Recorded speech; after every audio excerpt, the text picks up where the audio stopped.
So for today, we'll be talking about timing, focus, endurance. So specifically about section strategy and also tackling difficult questions. So this section will be more on talking about strategy in general and more about when you're actually sitting in the exam, what kind of mindset that can be helpful. So for today's agenda, we will be starting with general section timing for logical reasoning, and then talk about maintaining focus and when to skip questions. And then we'll talk about the common types of time sink questions you might want to skip. And also we will mention the question stem approach. And then finally about building endurance and balancing Socratic review with time exams. And afterwards, we'll do a quick Q&A, and you guys can also share your specific strategy attacking the section as a whole, and also complete timed exams. And finally, we're going to approach difficult questions together through 2 example questions. And I do want to make a note on today's material that these task taking strategies can vary quite significantly for different individuals. So take these suggestions more as possibilities or just ideas to try out during your exam prep, but try to see it as more of an experimental nature rather than seeing them as rigid guidelines that you will need to follow, because at the end, what matters for you is the most important. So if we are good to start, let's start with section timing. So my personal recommendation for logical reasoning sections is to finish the first 10 questions by the 10-minute mark. So within the first 10 minutes, just speed through the first 10 questions. And then for the next 10 questions from 10 to 20, I will maybe allot 11 to 12 minutes max. So by 21 to 22-minute mark, I will try to have finished question 20. So, and then afterwards for the final questions, for the final 5 or 7 questions, those are usually a bit more difficult, especially the ones from 20 to 24. Those are usually when the stimulus gets really complicated or the answer choices have really subtle differences. So I will allot another 10 minutes for those 5 to 7 questions. And usually in the case, I would have finished using the time as I finish the final 1 or 2 questions. However, if you find yourself actually being quite good at speed, and when you do have 2 or 3 minutes left, or even 5 minutes left, you can go back to your circled questions or the question you have already skipped during your first attempt going through questions in order. You can use that time to go back to those questions and finally nail them down. So that would be my recommendation for section timing. And then we can talk about how to maintain focus during section practice and time exams, and finally when you sit on the exam. So especially with LSAT flags, there is a minute in between sections where you can kind of refocus and take a little break. That was new for LSAT flags. I'm hoping that it's still continuing because there are some changes that is happening to the LSAT flags. I believe I've seen that in August, that they're reintroducing the experimental section. But for now, I believe there is still a 1 minute in between section break. So please take advantage of that. And we actually once did in this section a small meditation practice together. So basically just take 10 seconds or 30 seconds to take a few deep breaths before you start the next section to recover from the past section's fatigue and to regain focus.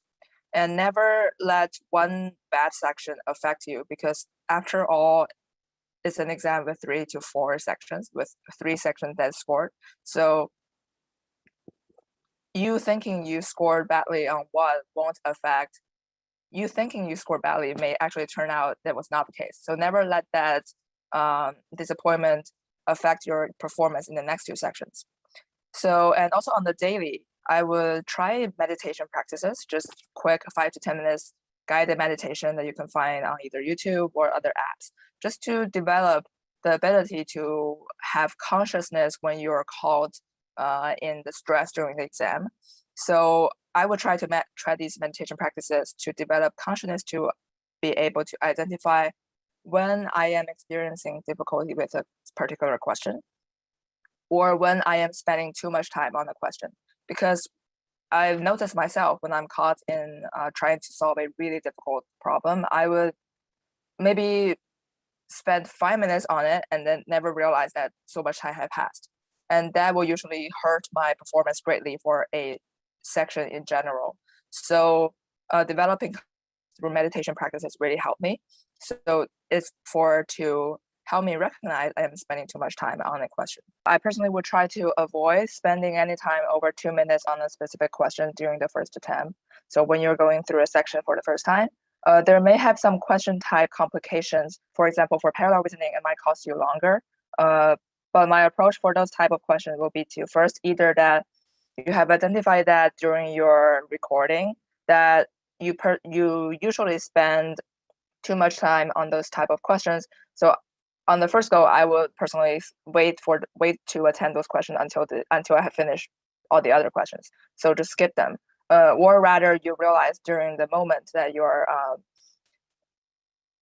not performing as well as you're expecting in terms of a specific question type that you usually work well. However, you are not feeling it for this specific questions, I will also try to skip. So the rule will be to never spend over 2 minutes on a specific question during the first attempt. And also about when to skip a question. First, if you feel like you cannot sort through the stimulus, and a good sign of that is that you're seeing yourself deciding between answer choices without a clear understanding of the question stem or the stimulus. I definitely find myself in that kind of situation too. That usually happens when the stimulus is quite convoluted with quantifiers or with a lot of conditional chains, and I would skip that kind of question. And also, another good sign is that you are seeing that none of the answer choices pass the first round of elimination. So I've definitely also had this kind of situation that I have eliminated all 5 answers, and and just ended up choosing the most appealing one at the moment by comparing the answer choices. But I knew at the time I didn't really have a good understanding of why that specific answer choice is matching to the question stem or the stimulus that I am looking for. So that usually will lead to being trapped by those already set by the test makers. So when I see none of the answer choices pass the first round of elimination, I will usually skip that question too and come back later. And I'm sure you guys have your own ways to mark it. So on the LSAT flags, I would just use the function that's already built in, just to highlight the little flag. And for the common types of time sink questions, this is more personal. So for me, for a lot of students or friends I have seen, parallel reasoning and parallel flaw can be time consuming, and also most strongly supported and strengthens / weakening questions, and also the lengthy formologic questions that we have gone through, I believe, last class, and also we will go through one of them again today. And also principal questions, because these questions are those that we will require to read long stimulus and long answer choices and to match them, and it usually consume so much time. However, also please develop awareness of your own challenging question types, and that's through recording how you're taking sections. So at the end is what works for you is the most important. And I believe you guys have probably heard about the question stem approach, both with Annie and Steve.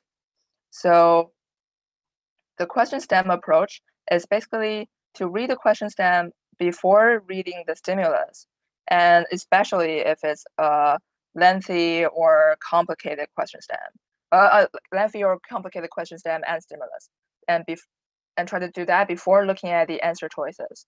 And also, and that's because when we are looking at the question at the first time, going into the stimulus with a good sense of purpose of what you're looking for is really helpful and time saving.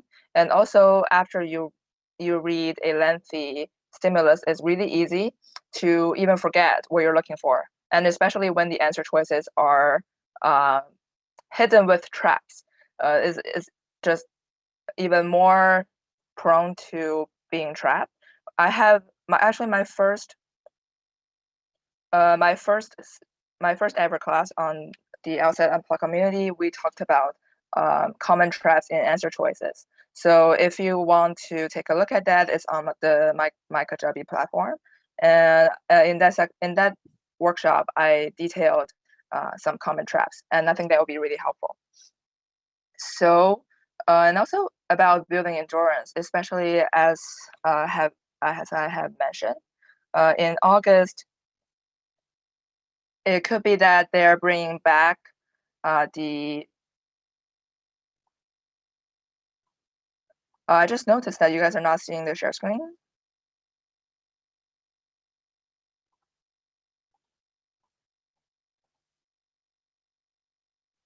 Okay, can you guys see it now?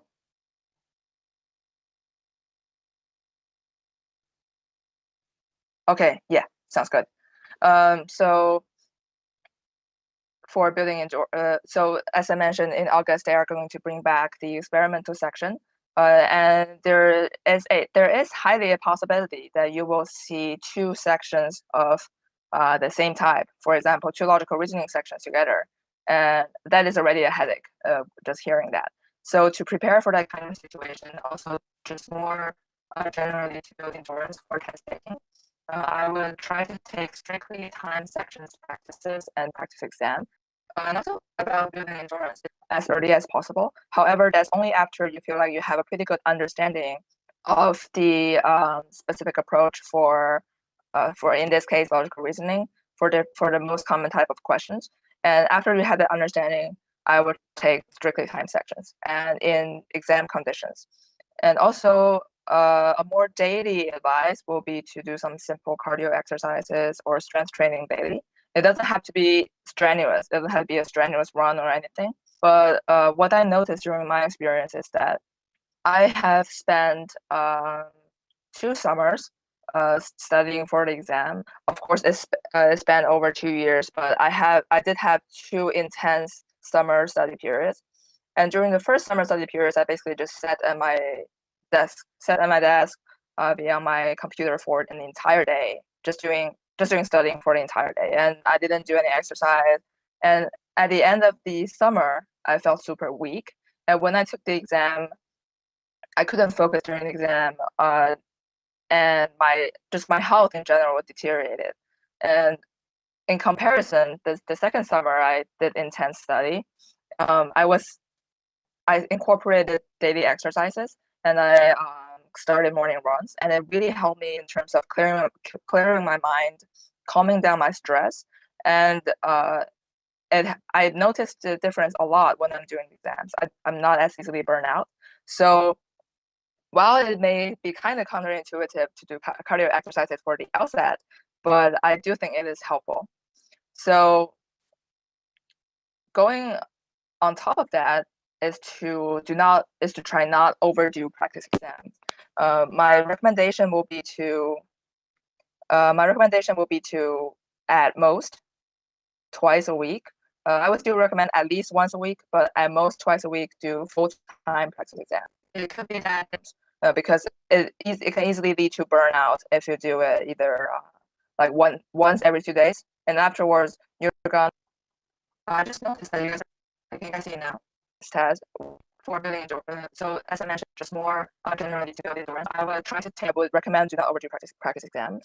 And I saw Solomon said you did cardio before and after studying. So not exactly. It depends on you. So whenever you want to do it, I did it in the morning. You can do it at night. It's more of conditioning your body for the strenuous LSAT exam.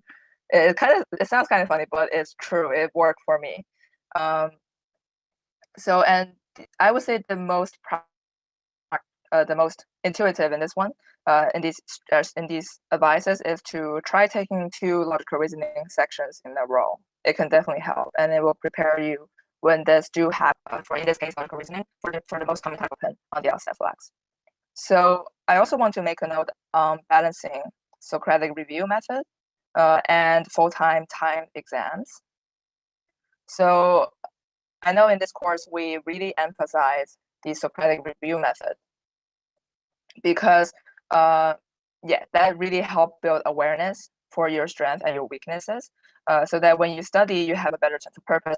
And you can adjust strategies accordingly. However, do not wait until the last few weeks to do strictly time practice exams, as you will need time to make your strategy adjustments become intuitive habits. I noted my own experience was that I was really I felt that the Socratic review method helped me a lot. So I was focusing on it too much as I was going toward test day. So I did note that I was because for the Socratic review method, I was trying to understand everything perfectly.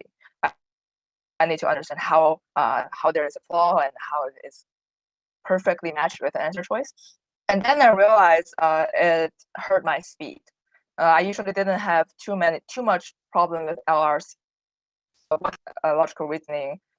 I have after trying to be perfect with everything, it hurt my speed. So I felt it would be really helpful if I had started time sections and time exams much earlier, so that you had the time to incorporate your habit adjustment to help them become much more intuitive, and it will help your speed.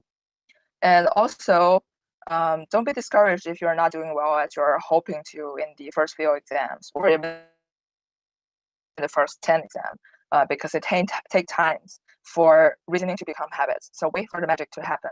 And I see then after how early would you suggest? It really depends on which stage you think you are at with prep. So because for the LSAT unplug, we do have the laser approach. So I would say when you feel like you have a good understanding, so you feel like you have already pretty much at the end of the learning phase, is that when you do, for example, question type specific practices, you can have a pretty good accuracy rate. Of course, that depends on your goals. So when you feel like your accuracy rate have reached what you're looking for, when you do questions type specific practices, and afterwards you can, I think that's a good time that you, at the end of these, go into full-time sections first to the focus learning exam, and then to full-time practice exams. And yeah, and you guys also had some advice over here. And Solomon asked, could you go over what you felt hurt your speed initially again? Yeah, definitely. So during my prep, because I felt the Socratic review method really, really helped me. So I was focusing a bit too much on it. So so even during full-time practice exams, I was trying to be really diligent with how I'm approaching the question, and be really just trying to be too perfect. However, and you cannot be perfect on the LSAT exam, and we are human, we cannot be perfect. And I noticed if I try to get every question perfectly. So kind of exercise in general is to focus on this. So and just getting one or two questions wrong, or skipping through one or two questions, even three to five questions, is fine, as long as with the whole section you did pretty well. Yeah, and I said I feel like I do that with logic games. Yeah, these advice, I think they're applicable for all these. Afterwards, you're gonna just be able to learn too much. So instead, you did cardio before and after studying. You can do it during the night. It's more of this sounds kind of funny, but it's true. It's more intuitive in this one. In these will prepare you when this do happen. So I also want to make a note Socratic review method. I know in this course we really emphasize because so if you have anything that you found to do strictly time practice exams, intuitive habits, I felt that Socratic. Would you say the first sentence is the conclusion?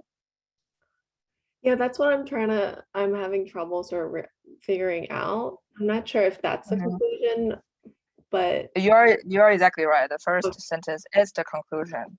Yeah. And what do you think about the sentence starting with but weak sales? So would you think that is in support of the conclusion?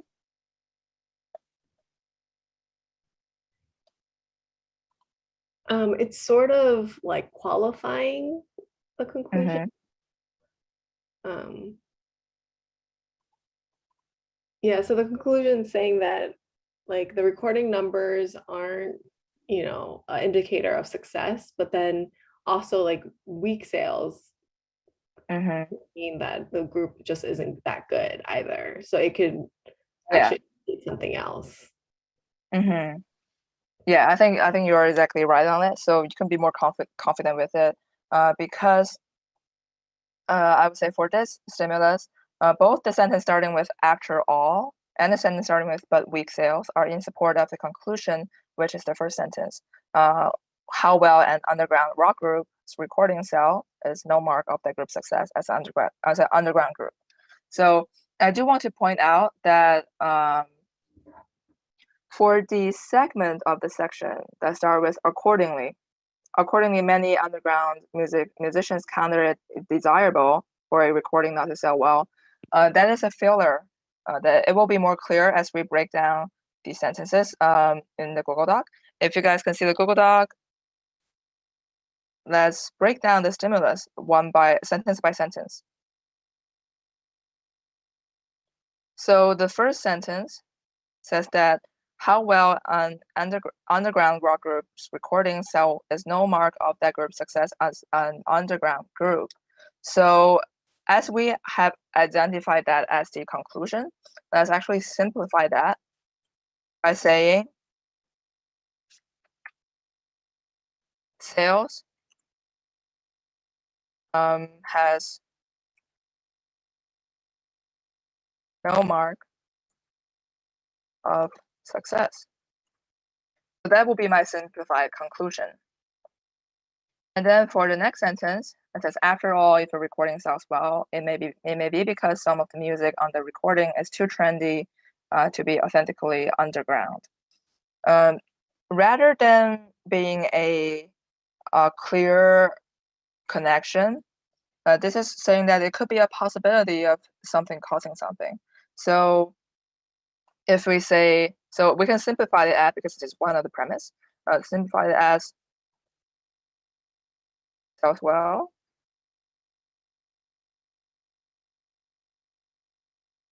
may actually be too trendy or not authentic. And here we look at the sentence starting the segment starting with accordingly. It says accordingly, many underground musicians counted it desirable for recording not to sell well. This is kind of a strengthening segment for the after all premise. However, it isn't really clearly connected to our stimulus because it is not really talking about we're not trying to find a connection between what musicians think with how well they're selling, neither how well the group how the group is making success. So I would say that is more of a filler that is supporting premise one. Then for the next sentence, we have, but weak sales may simply be the result of the group's incompetence. So this is actually going to another direction in support of the conclusion, because this says sales not well. We can also put it as weak sales. And it may simply be incompetence. So if we connect premise one and premise two, we see that either if the group sells well, it is a mark of a success, and if it doesn't sell well, there's no mark of success. Then we reach the conclusion that if it sells, then it's no mark of success. But the gap we have here is between the necessary assumption, too trendy or not authentic, and another one, to be incompetent. We need to connect that to that having no connection to success. So when we are looking at the answer choices, that is what we'll be looking for. Because again, if we look at the question stem, it says which one of the following principles, if valid, most helps to justify. So you can either see it as a principle question, or you can also see it as a sufficient assumption question. However, do note that it says if valid, most helps to justify. So it's different from a sufficient assumption question that you might see that will guarantee the conclusion or will help explain the reasoning. This one, you will choose among the ones that may not be 100% close the gap, but still among the answer choices, the best one for the specific stimulus. So actually, can we have one of you guys explain how did you arrive at answer choice B?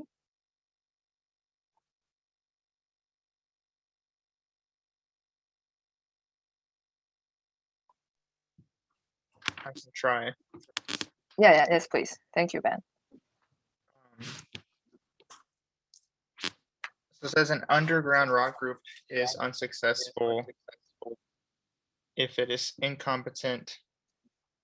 So then I thought about that, and it says so it says weak sales may simply be the result of the group's incompetence. Mm-hmm. So if it is incompetent, I mean, I guess that first sentence kind of matches with that last sentence of that. So I was like, well, that's one point that definitely does. And then the second part where it says if any of its music is too trendy to be authentically underground, and then that's exactly what the second one is like. If it it says if it's selling well, it may be because some of the music is too trendy to be authentically underground. So it's pretty much verbatim what it says there. And then the or both, that made sense to me because it doesn't seem like, I don't know, the stimulus didn't set it up as it was one or the other. It's just telling you reasons that they could be unsuccessful, or it's just giving you reasons why, examples of how record sales are not indicative of success. So like basically I thought from the premise that the success of an underground group must lie outside of record sales.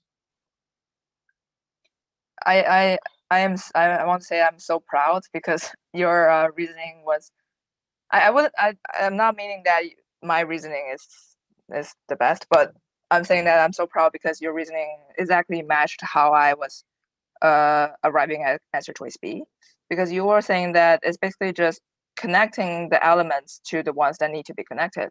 So, and that is exactly what we're looking for this question. So thank you so much, Ben. The correct answer choice is B, and we did arrive that through connecting the incompetence and not being authentically underground with unsuccessful. So that's exactly the gap we're looking for. And you also mentioned for the other answer choices is simply it may provide other possibilities of whether something is successful or not, but it doesn't really connect the elements we have in the stimulus. I also want to point out answer choice A, because answer choice A says if an underground rock group is successful as an underground group, its recordings will sound neither especially well nor especially poorly. This one actually is in some sort of even contradiction with our conclusion, because our conclusion is saying that it's no mark of success. However, A is providing something if it happens, then it is successful. So A, we definitely rule that out from doing that. So for the other answer choices, do we have any specific questions? We can also go through them one by one if you guys feel it helpful. Please let me know in the chat.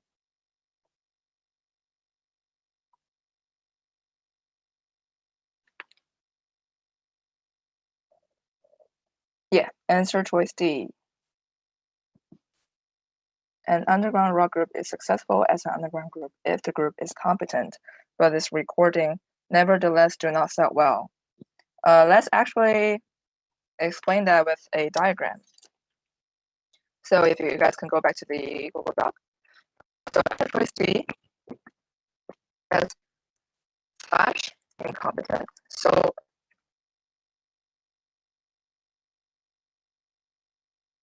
because it says if the group is competent, then we have the if being not incompetent. We're doing this because we want to connect it to what we already have in the stimulus. So if it's not incompetent, and also if it's weak sales, then it's successful.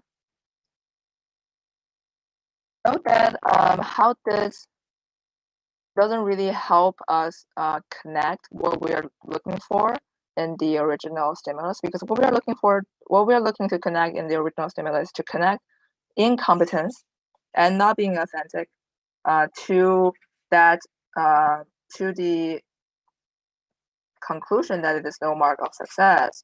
However, here we're talking about not incompetent and weak sales connecting to being successful.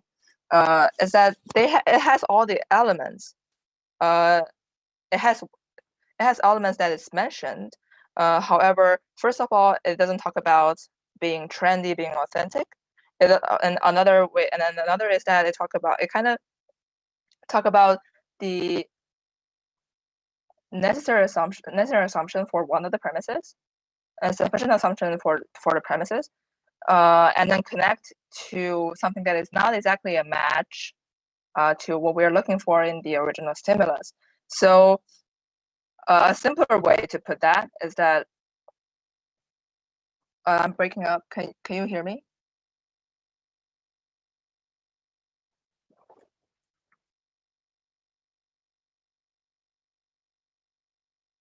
Okay.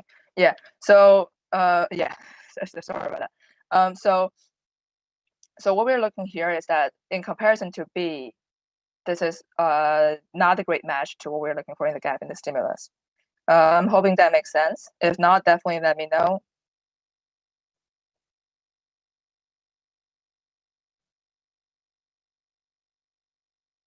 Okay, that's great. Yeah, I'm really glad, super helpful. And so sorry because I was disconnected. If you guys would like to stay over time, we can attack PT60 S1 question 21 together too. Okay, seems like you guys got it. I'm seeing a lot of B's here, and the correct answer choice is B. And again, I'm so proud. So it seems like we have pretty much a consensus with the question. So let's break down the stimulus together. So I approach it as a conditional chain. So starting with being a candidate, and then then the guarantees it to be a small business owner. And then we have them being most of them being competent managers. And then we have all of them have the necessary skills.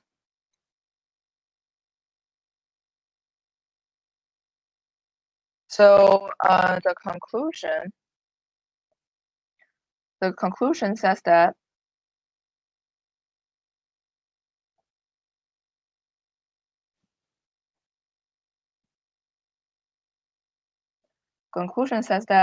so most of the candidates in this year's mayoral election had the skills necessary to be a good mayor. So the flaw we are looking for here is that it's basically assuming that because small business owners, most of them are competent managers, and they therefore have necessary skills, then it transferred to that most of the candidates have necessary skills. And what we are looking at here is, I would characterize it as a transferring most to a different level, kind of sort of flaw. So the possibility may very much be that these group of candidates just happen to be the small business owners that are not competent managers. So we cannot say that most of the candidates have the necessary skills. So that is the flaw we're looking for. And answer choice B, if we diagram it out, it's a menu, then it's fat-free, and most of the fat-free products are sugar-free, and then therefore low in calories. And the conclusion of answer choice B says that hence most items on the menu at Maddie's are low in calories. No, this is exactly as the stimulus. The stimulus saying that most of the candidates have the necessary skills. And for answer choice B, said most on the menu are low in calories. And their conditional chains also look exactly the same. So that is the flaw we're matching, and that led us to choose answer choice B. So great job, guys. Will you find going over any of the answer choice helpful?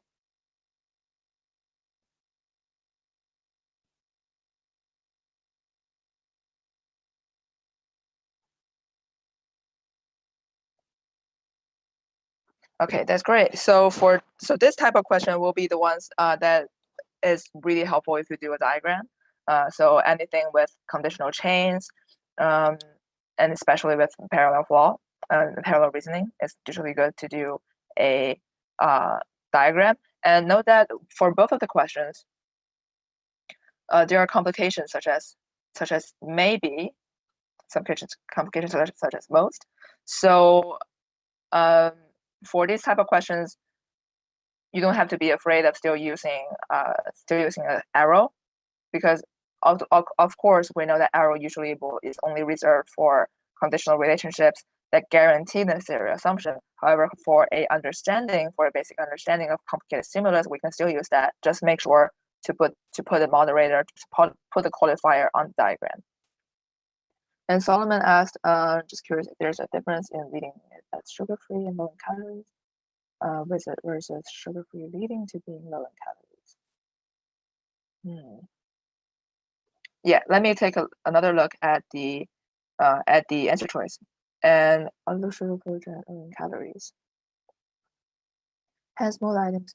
Oh, yeah, this is a classic causation versus flaw. No, causation versus conditional. Because we're here only saying that if it's sugar-free, then it is low in calories. This is more of just when A happens, B is triggered, then B automatically happens. However, it is not indicating a causation relationship. It may very much be that when manufacturers try to manufacture specific products, either drink or food, they just decide that if it's sugar-free, then maybe as customer base will want low in calorie food too. So they decide to make them low in calories. So it is not exactly, there's not exactly a causation relationship of them being sugar-free, leading them to being low in calories. It may very much be a third factor causing these two both to happen.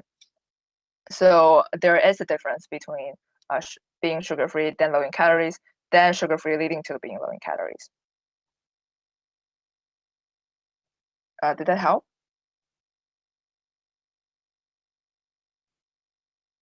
Based on my diagram.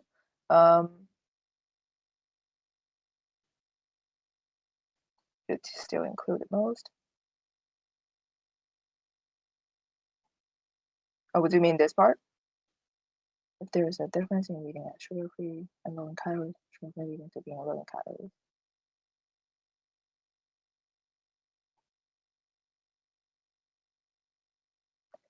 So just to confirm I'm understanding correctly, so are you saying that will it be different from sugar-free plus low in calories?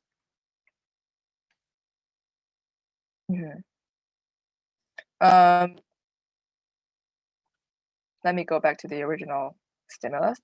There is a difference. here is saying that because it's split into two sentences. The first one says most fat-free foods and drinks are sugar-free, and then all sugar-free foods and drinks are low in calories. So this low in calories is only referring to sugar-free foods, and it does not transfer to fat-free foods. Is that making sense?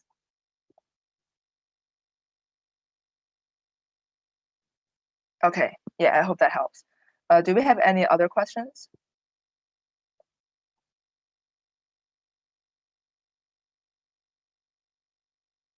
Yeah, no problem. And I've received emails and responses to my threads on the community forum. I have received them, and I will probably respond to them in a few hours. So thank you guys so much for asking me questions, and I always love that. And thank you guys as always as being so understanding and being yeah. And I really enjoy teaching the class, and I will see you next week. And then please have a great evening.